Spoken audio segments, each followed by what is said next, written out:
What's going on, guys? Welcome back to another episode of That Amazon Ads podcast, where we are picking up where we left off on one of our most popular episodes that was dropped 5 months ago. Yes, it's been a long time. This episode is much overdue, but it was episode 73 where we were going over the search query performance reports within Amazon. The support and engagement from you guys on that episode was overwhelming. You wanted us to build some better ways to do reporting around the search query performance reports. So we did it. And on today's podcast episode, we're diving into the advanced reporting for the SQP. Let's go.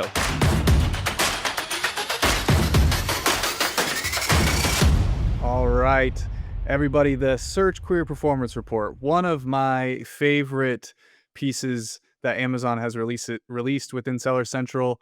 We're going to be talking a lot about different use cases, some of the different benefits to using this, and how you can more quickly and more easily use this data to help inform what your strategy should be within your Amazon PPC. Is your Amazon PPC having an impact on growing your market share? Do changes to main images actually cause any sort of change in your click share on certain keywords? We're going to be diving in and showing you exactly that. But Stephen, before we do that, I think we have a kind of announcement for everybody.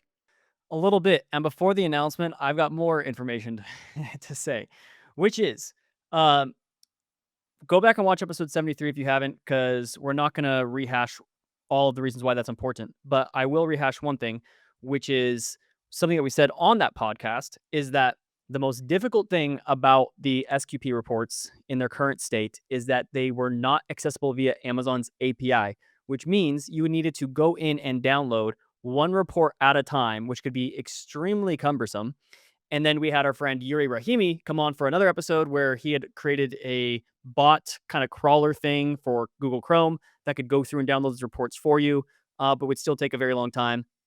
And we were getting all these requests because we were showing how we were going to automate this through his bot and then create these nice Google Sheet templates. And as we were working on that, Amazon dropped the biggest API update where they said you can now access the SQP reports through the API. And so we were in Berlin with the dev team. It was me, Andrew, and our 5 developers. And while we're in Berlin, we realized, let's jump on this and build out this function and capability for AdLabs, because the sooner we get it up, the sooner we can start pulling in all of these weekly data reports that are still extremely slow to pull in the API. So the sooner we get started, the better. And with that, we're going to screen share here and we're going to pull open what this SQP report looks like. So we're in the SQP, the newest search query performance reporting section within AdLabs, which is the software that we made for you guys. And I just wanted to say a quick few disclaimers about the API. So the Amazon API does not give us the brand level core metrics, such as your total brand impression share for different search terms or your purchase share. It only gives you the individual ASIN reports, which means we have to download one ASIN report at a time. And let's just say there's an account that has, let's say 25 ASINs. That's probably average, right? So you would have to download 25 separate reports for 1 week and then add them all together. And then go back to the next week, do another 25 reports. That's now 50 separate and unique reports from the API. The API only lets us pull one report per minute. So just to backfill the last 2 weeks of data for a small to medium-sized account would take minimum, call it an hour. So it would take an hour just to backfill 2 weeks. Now, what you see is going on here is we have data for this account going back to June. During our team call earlier this morning, we had that data going back to August. So within the last several hours, we're continuing to just pull more and more and more reports. The idea being we're going to backfill all the way back to January. Why January? Because then when you have a whole year plus of data, you can then start to analyze year over year changes, especially as we're recording this episode in April. We're just wrapping up Q1.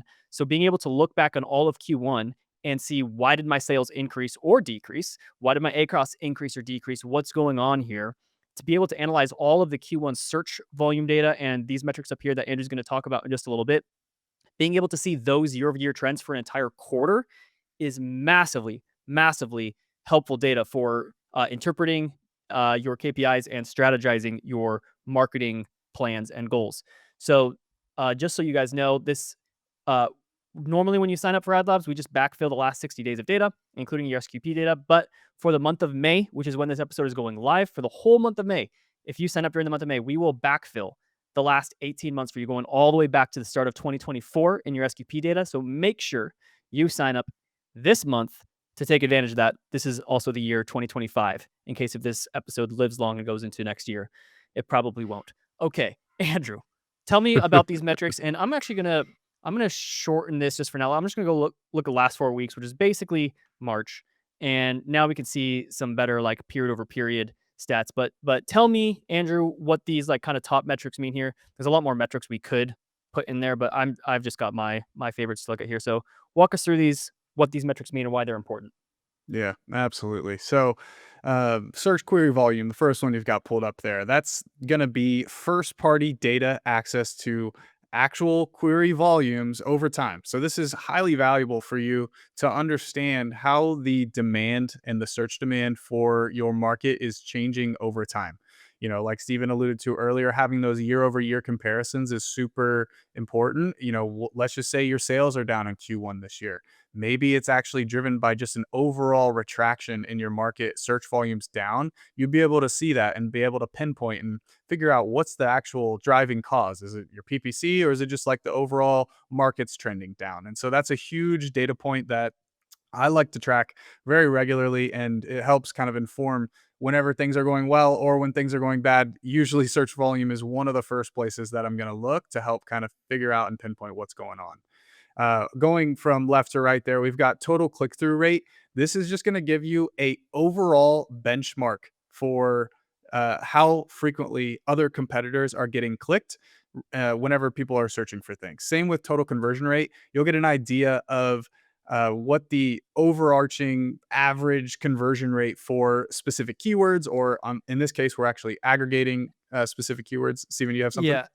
Well, I was just gonna say that is just wildly huge number. Hmm. A few episodes ago, we were talking about like performance benchmarks on Amazon and trying to break things down by categories. That was just aggregating. I forgot how many, was it like 500 or 1,000 It was over profiles, a something like that. thousand. Yeah. Yeah, we were just kind of aggregating some metrics we had, but that's not specific to you and your keywords. Now, here I do intentionally have very short tail, vague terms that are not super specific to our category, mainly because I just don't want to be showing you guys the super low funnel keywords that we have. So like we're obviously in the tools category, right? But just like tools, Milwaukee tools, like these are all competitor, or not even competitors. These are completely other brands, right? Than compared to what we're actually trying to sell here. But we are kind of in the tools industry. So tools is the largest search term just by volume and by far. So I do have some filters here just to kind of refine it. So if you are looking at just tools, for example, but in a better example, you would have filtered things down to a much better set of keywords to pull in highly accurate conversion rate information that you can then compare yourself to with the ASIN conversion rate compared to the total conversion rate, which is of all the clicks on Amazon. So whenever someone ever searches tools and clicks on it, how many times do those clicks result in a purchase? That's what that total conversion rate is. But keep going, Andrew. Back to you.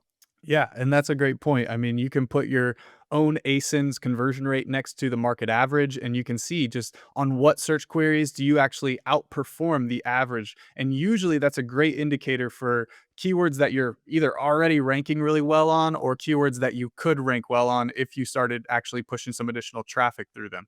So that's a great benchmark to kind of figure out where you stack up against competitors in the overall market and find those pockets of opportunity where you're actually converting a lot better than everybody else on certain queries.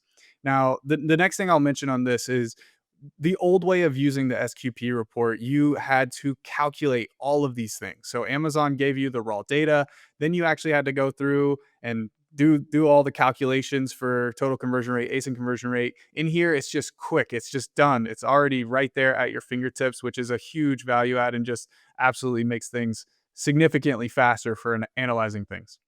Yeah, I'm gonna add one thing. I think in the original SQP reports, there is something Amazon calls total purchase rate or purchase percentage, something like that. Yep, we have that in here too. Yeah, we do have that, but that was specifically purchase divided by search query volume. So out of all of the, so if there were 2.4 million searches, and then for easy math, let's just say there were 1.2 million purchases, that would be a 50% purchase rate relative to the search query volume.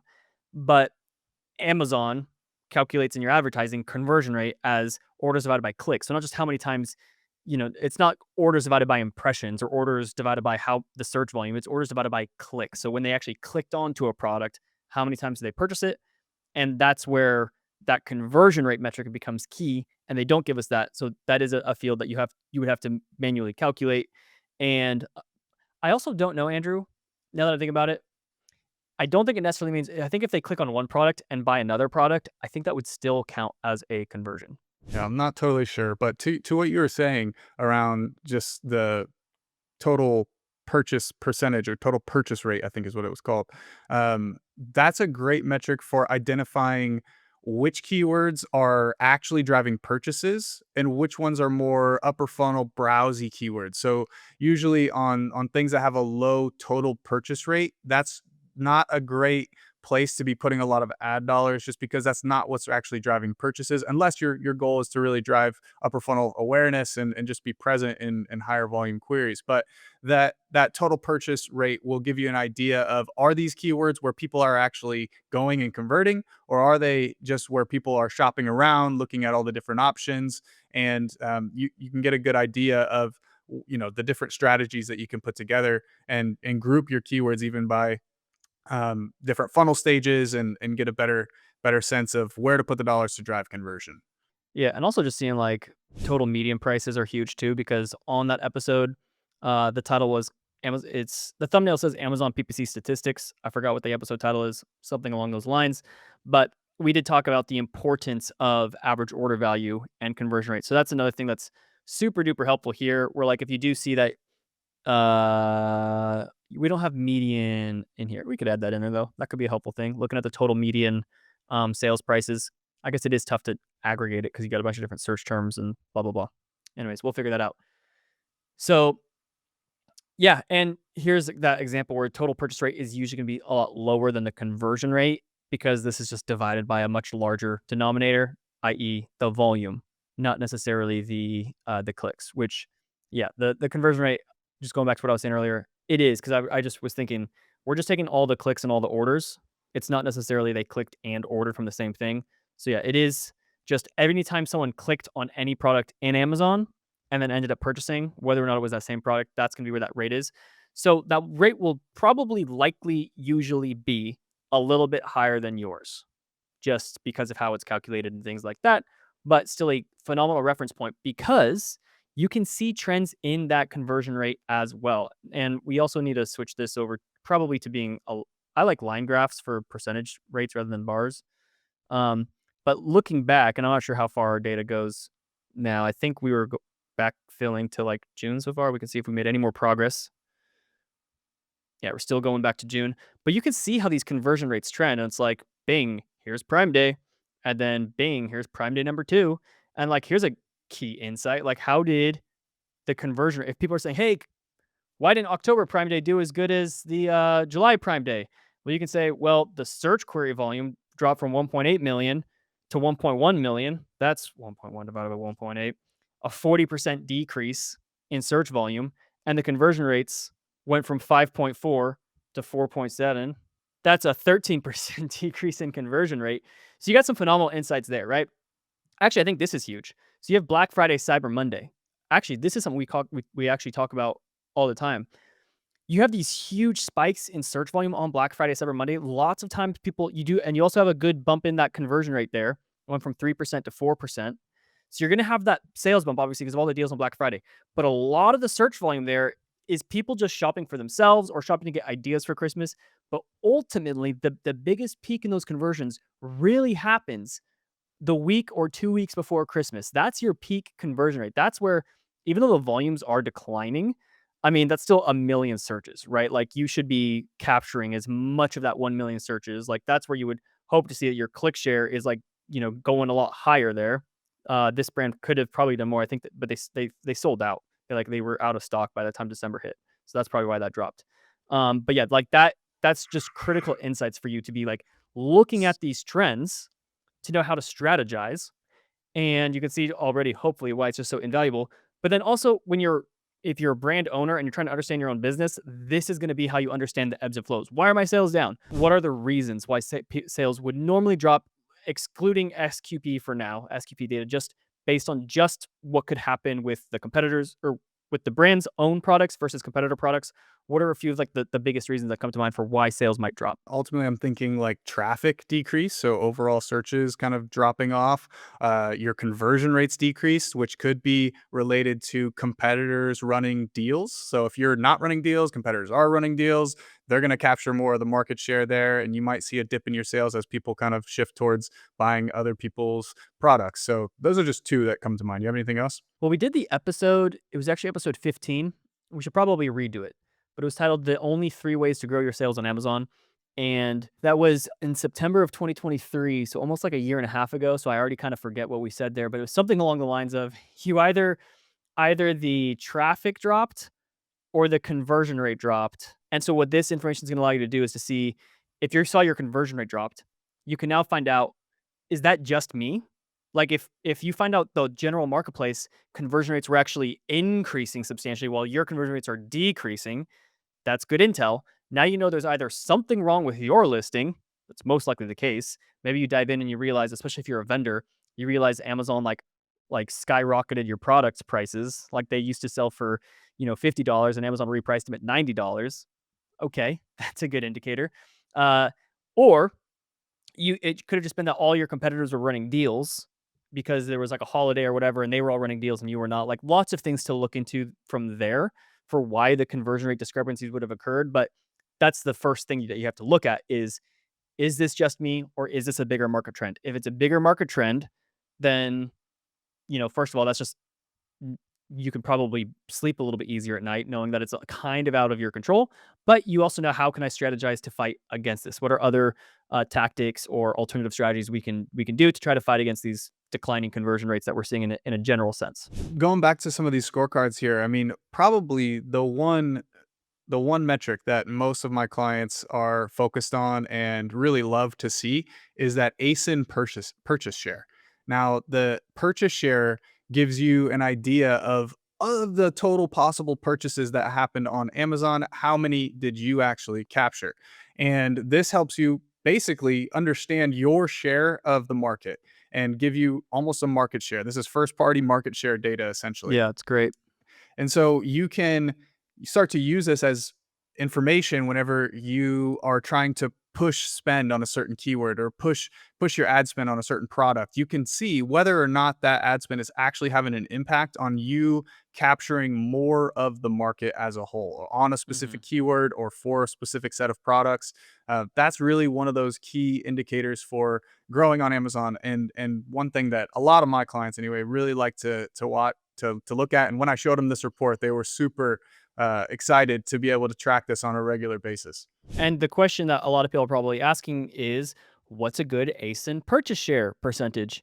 To which I think Andrew and I would both say it really doesn't matter. Like there's no percentage number that is a good number or a bad number. There's way too many other variables involved. The least of which is not just overall volume. Back when Andrew and I, before SQP, we were working with a vendor. Well, vendors don't have SQP anyways. So our closest proxy to this, working with a brand that was spending like $1 million a month on ads, was the impression share reports. And the clients were wondering why the keywords that we designated as like the most important keywords for them, why we had such a low impression share on those keywords compared to the super long tail bottom of funnel keywords. And it was because just the search volume amounts. Like if there's a keyword that gets searched, let's just say for again easy math, 10 times a month, and you won, 10 of the possible impressions or whatever, and you now have, 100% purchase share or impression share on just 10 searches, that doesn't mean that much. The larger the volume and the more upper funnel it is, the more like the larger the category is, and also the shorter the terms are, right? Like when someone types in tools, the number of possible products that could be in that keyword is massive. So the impression share is going to go down wildly. So looking at this purchase share, like this is probably very low, but again, these are not my core keywords. These are intentionally super top of funnel keywords. So these are going to be very low. You shouldn't be so super focused on what that metric should be, unless if you've backfilled the last like 18 months. And over the last 18 months, for like your top 10 keywords that are bottom of funnel, that are high volume, that are super relevant to you, you see that you generally have a 3% purchase share. And that can now become a good benchmark for you to move relative to. So it's really these trends and the changes in purchase share rates that you want to be keeping an eye on. So on this one, going from 0.05% to 0.14%, that looks like some astronomical growth, which would be really good if these were the top relevant keywords for us that we were really trying to go after. But in this case, it's just kind of low data, not super relevant keywords. So that's not super reliable, but it is more the changes in that you want to be seeing. So did you want to switch to the other example, Andrew, or show anything else Yeah, here? I think that's good. Let's fast forward into All right, the let's next go couple over things we to got to the look at. other. Oh, nope. Let's this one. So yeah, what Andrew? This is an account you're working on. Tell me what we're looking Yeah. at here, and what are the major callouts?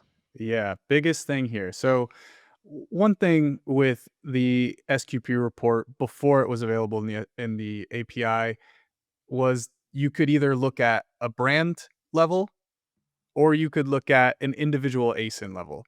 And now, since it's available through the API, we've got a little bit more customization capabilities where we can actually look at multiple ASINs as opposed to just one.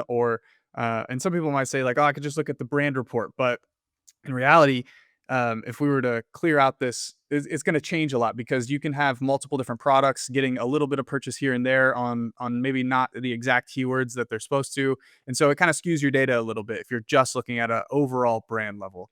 But this this dashboard here allows us to group up and aggregate data across multiple different ASINs. So if I have a parent ASIN that has, in this case, 17 different ASINs associated with it, I don't have to go through ASIN by ASIN and look at all of those to figure out and try to sum up exactly what my purchase share is. I can drop them in here and get an aggregated view of all of the purchases that are happening across all of those different child ASINs. And then that sums up and basically gives me an idea of the purchase share, click share, the aggregated performance of that parent ASIN, which is absolutely vital and really makes this super powerful. And how I've been using it a lot is just kind of grouping up different ASINs and then seeing how our different trends are changing based on what we're actually trying to accomplish. So for this account right now, the biggest callouts are if we were to actually extend this back just a little bit into December, this would really help kind of illustrate things.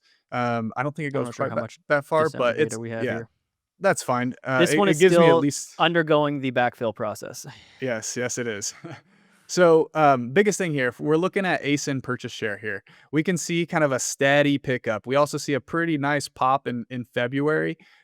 This brand for this particular product category that we're in, number one, it pops up in January anyway, but we've started spending quite a bit more. And so, whenever I'm reporting back to the client, um, whether or not this is actually having an impact, this data point right here is absolutely a big storytelling piece where I can say, hey, yes, we've been spending and investing a lot more in this. Our ACOS is up a little bit, but look at how our purchase share, our market share has actually grown since December, where we were around like a 3.5% purchase share. Now we're up to like 4.5%. And we're actually capturing more of the total available purchases. Now, you start to see it kind of taper off there. Another good storytelling piece because this brand started to kind of run out of stock on a few child ASINs and we weren't really spending quite as much. And so we start to see that impact and how much we were actually capturing there. So that's really a couple of the key points with this example. Anything else to add there? Yeah, I will just add one more clarifying point. I'm going to turn off the comparisons for now since nothing's in that previous period. But just being able to sort by like search query score and search query volume, all these things is really, really helpful. And what Andrew has done here is just, we were both kind of talking about the differences between like the brand level total reports versus ASIN reports. There's kind of pros and cons to both. But Andrew rightly pointed out that, and I'm going to use the example of, let's say I sell raincoats or rain jackets and umbrellas. And for my keyword rain, that's great. I would like to see that at the brand level because all my products in my catalog should be applying for those. But then there could be other times where maybe people are searching for rain coats or rain clothing, and maybe my umbrellas sometimes show up in those searches, but not all the time. If they don't show up in those searches, at least not with enough volume or data, then we actually don't that search term for that ASIN does not appear in the SQP reports when I filter down for just my umbrella's ASIN. So sometimes it will. So you'll actually sometimes see on these weekly reports, there's some dropouts where some weeks that umbrella had enough volume in raincoats or rain jackets, whatever, to get some reports, and then most of the other times it's just a drop off, and so that can create some problems on those ASIN reports, and also at the brand level, like your purchase share or your impression share can wildly vary based on what the umbrellas are doing, even though they're not necessarily super accurate. And so that's why what Andrew was kind of describing here was he filtered down specifically, big zoom, to just these 17 products and only specifically for this keyword way to really drill it down to a certain niche because it's a large brand that has lots of products and lots of categories, lots of keywords. So just to be a little bit more accurate, rather than saying like, how does our entire catalog perform for way, that could just skew the results of what you're getting here. So hopefully that clears up just some of how to use these reports, especially just because they are restricted to the ASIN level reporting. So that's all Yeah. I had to add. Awesome. And that's such a great point.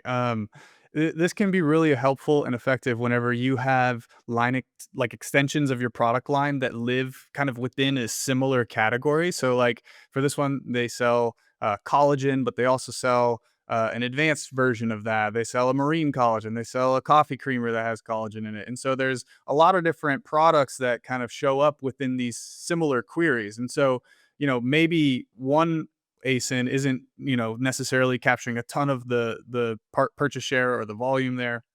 But by extending our product line, we actually grew our total purchase share. And so then I can kind of aggregate multiple different product sets and see, if I have different parent ASINs and all that type of stuff kind of selling within the same category, we can group that all up and see by adding those different products, how much more of the market were we actually able to capture by doing that. So previously, all this data was inaccessible. You had to get it through some third-party tools that would just guess what the search volumes were and what the conversion rates were. And as Amazon started releasing this data, we ended up finding out a lot of those third-party tools were way off, just way off in terms of what the volumes and conversion rates were. In terms of the trends, they seemed to be like kind of on point, but like really, it's always better to get the information from the source. And now we finally have it from the source when Amazon gave us the SQP about a year ago or so. And now that they've enabled the API, we can actually take this data and do a lot more with it to manipulate it, move things around, create these views that we want. And that can just help us create the story and the narrative that we want to see when it comes to trying to understand what's actually going on with our PPC, but more importantly, explain what's going on in our PPC to others on our team or to our clients. So if you guys think this is valuable, make sure you sign up in the month of May to get that backfill service. And you see here, we do limit it to the top 100 ASINs. So if you have more than 100 ASINs, you'll have to kind of pick and choose which ones you want. But I think the average person has fewer than that, so shouldn't matter. And subscribe. Andrew, anything else to add? Nope, that's it. Make sure you, do everything Steven said. And we'll see you on the next episode. And drop a comment if there's anything else that you want us to cover more in depth with the SQP, any questions like that. And otherwise, we'll see you guys next time on That Amazon Ads podcast.